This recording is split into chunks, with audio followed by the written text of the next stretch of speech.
All right, now this story is going to leave you completely stunned. CCTV footage from Hyderabad of a drunk VVIP brat on a rampage ramming into an auto in full speed. For the price of his recklessness, the passenger in the auto died after he was sent flying because of the sheer impact of the crash. Take a look.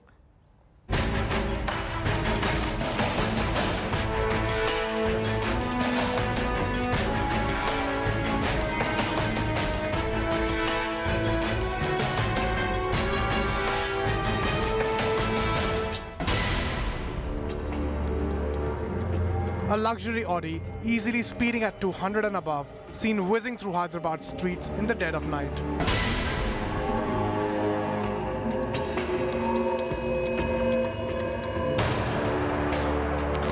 And in a flash, the speeding Audi rams into an auto rickshaw in a full speed. The auto, from sheer impact, goes spinning out of control.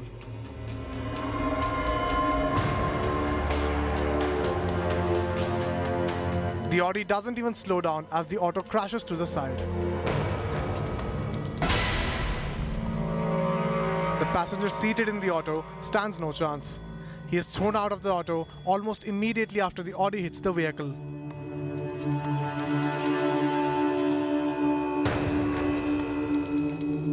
The passenger tragically lost his life. The auto driver is battling for his life in a hospital. This is the price of a VVIP drunk brat going on a joyride. He was overspeeding, driving recklessly, as you can see here in the chilling footage of the hit and run. And what followed is a script you see in the movies. The drunk accused's father approached the cops with a scapegoat driver and claimed he met with an accident. It's only when the cops saw this footage that they knew that the accused's father was lying. He, along with the killer's son, have been arrested. They hit this auto from behind, and you can see that the condition of this auto, and it reveals the speed as well as intensity of the accident. Now police have not only arrested Sujit Reddy, his friend Ashish, his father was also arrested.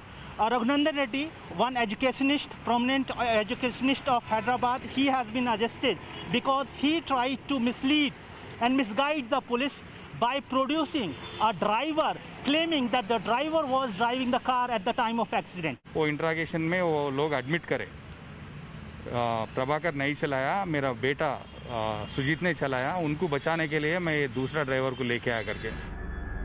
The accused have been booked now for culpable homicide, but this is the second such incident in a matter of 1 week in Hyderabad. Just last week, a speeding Mercedes with 2 VVIP brats went on a rampage, killing an elderly pedestrian and injuring several others who came on its path. This luxury car was involved in that numbing hit and run in Hyderabad, the second such incident to rock the city.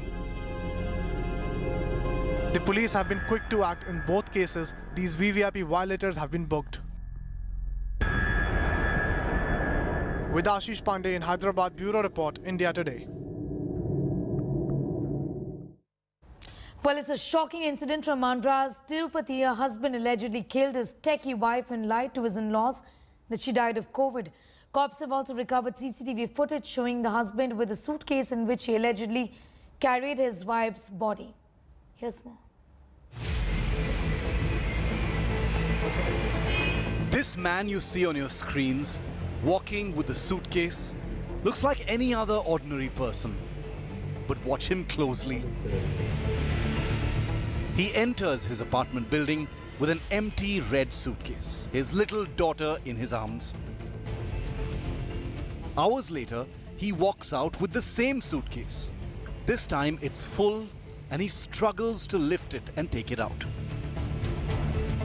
This footage has proved to be a clincher in a murder case in Andhra Pradesh's Tirupati, because this red suitcase that the man so calmly is carrying out had the body of his wife. The man in the CCTV footage is Srikanth, the main accused in the murder of his wife Bhuvaneshwari, a techie working in Hyderabad who he married 2.5 years ago, and his elaborate murder plot and alibi will stun you. Srikanth ensured nobody suspected foul play for days by telling his in-laws that Bhuvaneshwari had died after being infected with coronavirus. That's right, he claimed she was hospitalized and died of the deadly infection. Probe have revealed that Srikanth lied to his family as well as in-laws that his wife Bhuvaneshwari has contracted Delta variant of COVID-19. He also informed them that since she died while undergoing treatment, the hospital administration cremated her body. To ensure his story matched up, Srikanth even dumped his wife's body in a hospital after stuffing it in a suitcase.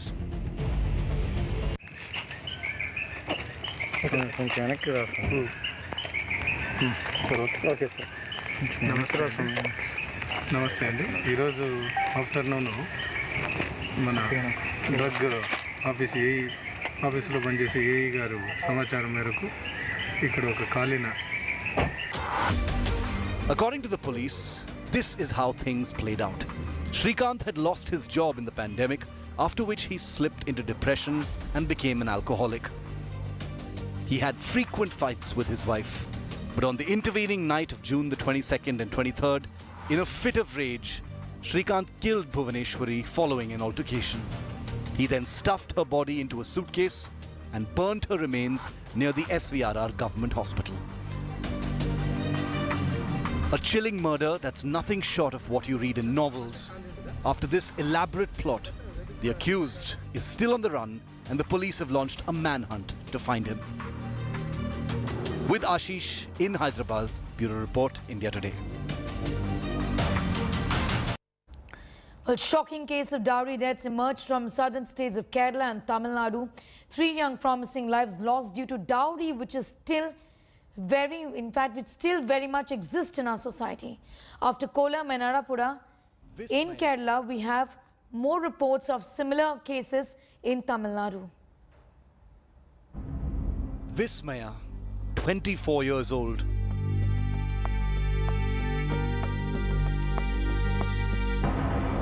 Jyotishri, 23 years old.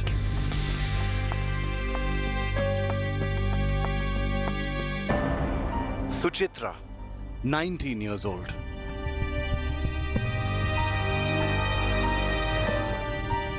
Three young women whose untimely deaths are being blamed on dowry harassment.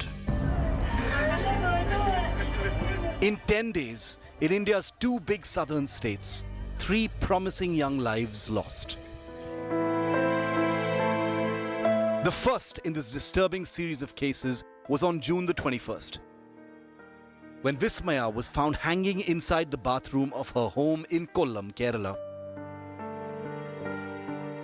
Days before her death, Vismaya, an Ayurvedic student, had told one of her relatives that she was being subjected to brutal violence.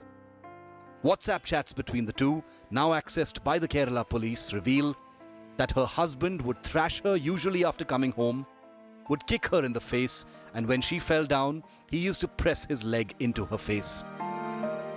Vismaya also said in her chats that her husband hurled abuse at her and her father, saying that the vehicle he received in dowry was no good. അത് മരണമല്ല, അതൊരു കൊലപാതകം തന്നെയാണ്. കാരണമെന്ന് വെച്ചാൽ നിരന്തര സ്ത്രീധനപീഡനം അനുഭവിച്ചുകൊണ്ടാണ് എൻ്റെ കുട്ടിക്ക് വന്ന പോലെ ഇപ്പം ഒരുപാട് ഈ കഥകൾ കേൾക്കുന്നുണ്ട്. ഇനി ഒരാൾക്കും അവസ്ഥ വരരുത്. A day later, 19-year-old Suchitra was found dead at her home in Kerala on June the 22nd. The police is probing the possibility of dowry harassment causing her death. Suchitra had gotten married to Vishnu, an army officer, on the 19th of March. Her family alleges that the family of her husband had been harassing her for 10 lakh rupees in dowry. ഞങ്ങളുടെ മോൾ ഒരു കാരണവശാലും ആത്മഹത്യ ചെയ്യേണ്ട ഒരു കാര്യമില്ല. ഞങ്ങളുടെ മോളുടെ കൈയൊന്ന് മുറിഞ്ഞാൽ അവൾക്ക് അത്രയ്ക്ക് ദണ്ണം മരുന്ന് അവൾ ഒരു ആത്മഹത്യക്ക് ശ്രമിക്കുമെന്ന് ഞങ്ങൾക്കാർക്കും വിശ്വാസമില്ല. ഞങ്ങൾ വിശ്വസിക്കത്തുമില്ല. അവളെ കൊന്നതാണ്. ഞങ്ങളുടെ മോൾക്ക് നീതി കിട്ടണം. നമ്മൾ കേസിൻ്റെ അന്വേഷണം ആരംഭിച്ചിട്ടേ ഉള്ളൂ. എല്ലാ ആസ്പെക്റ്റും പരിശോധിക്കും. കേസെടുത്ത് എക്സിക്യൂട്ടീവ് മജിസ്ട്രേറ്റിൻ്റെ നേതൃത്വത്തിൽ ഇൻക്വസ്റ്റ് നടപടിക്രമങ്ങൾ നടന്നുകൊണ്ടിരിക്കുകയാണ്. നമ്മുടെ നാട്ടിൽ ഈ രീതിയിലുള്ള സംഭവങ്ങൾ ഉണ്ടാകുന്നത് വളരെ ഖേദകരമായ ഒരു കാര്യമാണ്. തുടർന്ന് ഇങ്ങനെയുള്ള സംഭവങ്ങൾ ഉണ്ടാകാതിരിക്കാൻ ജാഗ്രത പാലിക്കേണ്ടത് എല്ലാ മാതാപിതാക്കളുടെയും ആവശ്യമാണ്.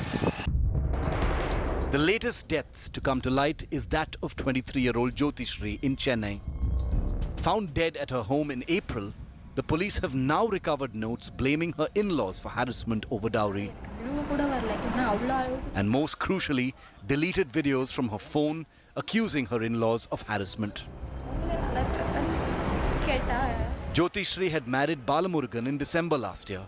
Her family had given a large sum of money and jewelry to the groom at the time of the wedding, but Balamurugan's family allegedly sought more money. Unable to bear the pain inflicted upon her by her husband and in-laws, Jyotishri returned to her father's home within weeks of the wedding. The family managed to settle the issue temporarily. However, as soon as Jyotishri returned to her in-laws' home in Chennai, her mother-in-law allegedly locked her up in a room and cut off the power supply. Unable to bear the torture, Jyotishri is said to have taken the extreme step. While police investigations are on in all 3 cases, with arrests made in 2, the frightening spate of dowry deaths has come as a searing reminder that unlike these 3 young victims, one of India's oldest social evils is alive and well. With Gopi Krishnan Unithan in Thiruvananthapuram and Pramod Madhav in Chennai, Bureau Report, India Today.